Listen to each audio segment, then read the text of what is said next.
this morning. You are watching Umeed Television Network, and this is Akhtar Naseem, your host.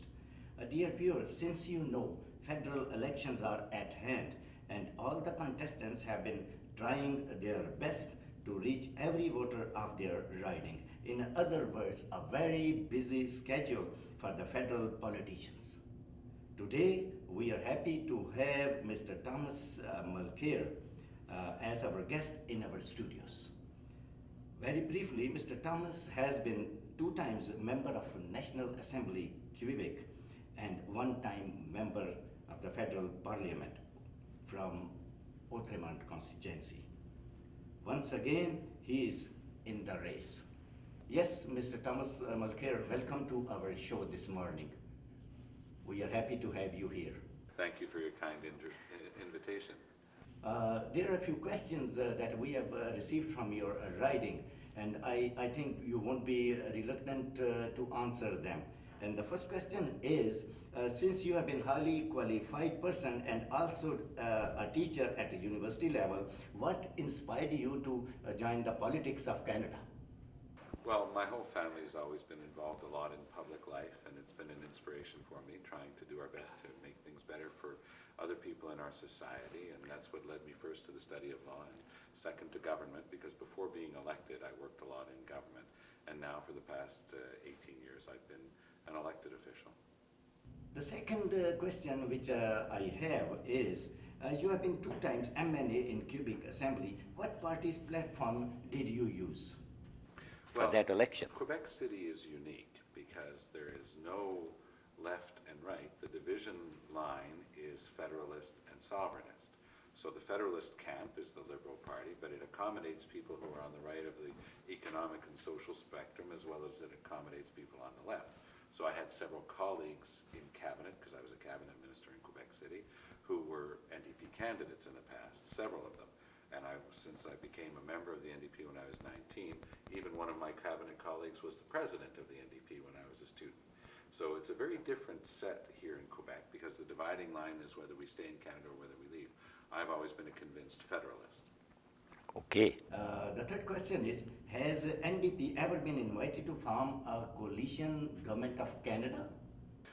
Well, the fact of the matter is the NDP provided the opportunity to get rid of Stephen Harper, and we tried to make a coalition with the Liberals, and the Bloc was going to back us up, but unfortunately the Liberals decided to leave Stephen Harper there for another 2.5 years. But as part of our campaign this time around, you can see it all in all our signs, Jack Layton and his team are saying, let's all work together. It is usually believed that the sitting member is usually a stronger candidate than the other new contestants. What do you think over it?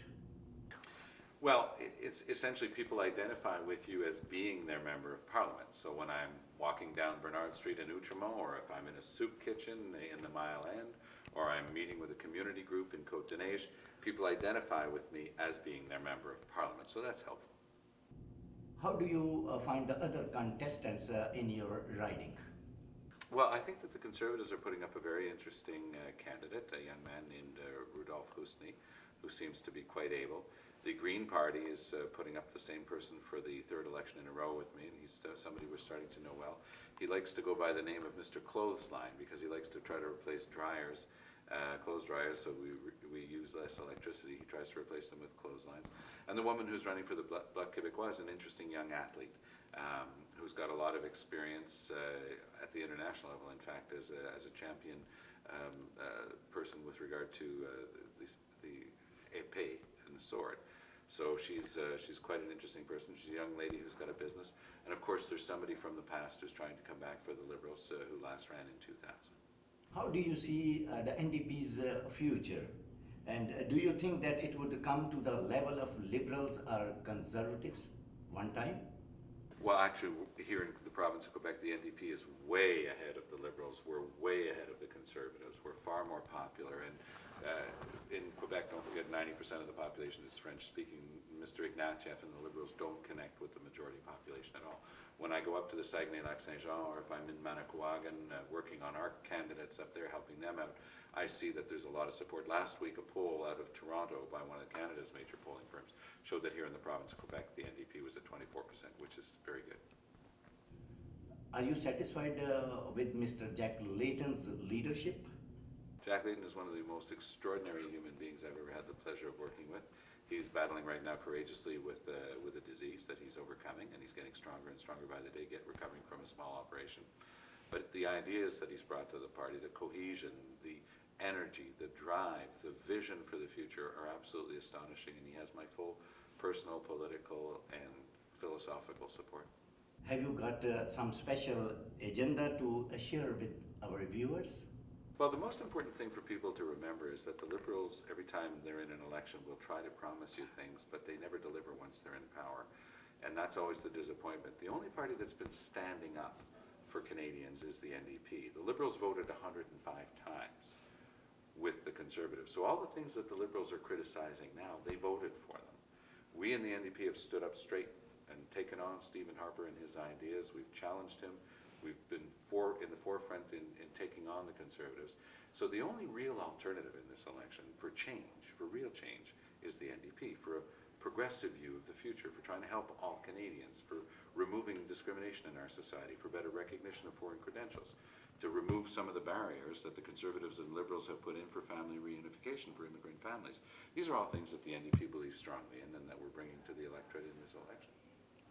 Yes, Mr. Thomas Mulcair, you must be knowing that these days there is a great criticism that our Canadian forces are right now in Libya. What do you say over it? There's a big difference between there are three major things going on right now in the world.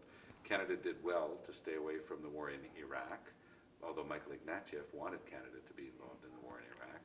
Canada is still involved in the war in Afghanistan. The NDP has taken a strong position that we should not be there anymore. We've done our share, and we were supposed to be out this spring, 2011, and in fact, the Conservatives and the Liberals again got together and kept us in the war in Afghanistan. With regard to Libya, the situation's different because it is not a NATO mission, it is a United Nations mission under the UN Charter, which seeks to protect civilian populations, which is one of the founding principles of the United Nations. So in that regard, it's quite different. Mr. Thomas Mulcair, wish you good luck. Thank you And, very much. thank you for your very kind much invitation. for It's being great to with meet us. you. Thank you. Thank you, And thank you. congratulations for all the great work that Meet TV is doing, drawing in such a large audience. I think it's admirable. Thank you very much. Thank you. Dear viewers, you are watching Meet Television Network. Till next week, goodbye, take care.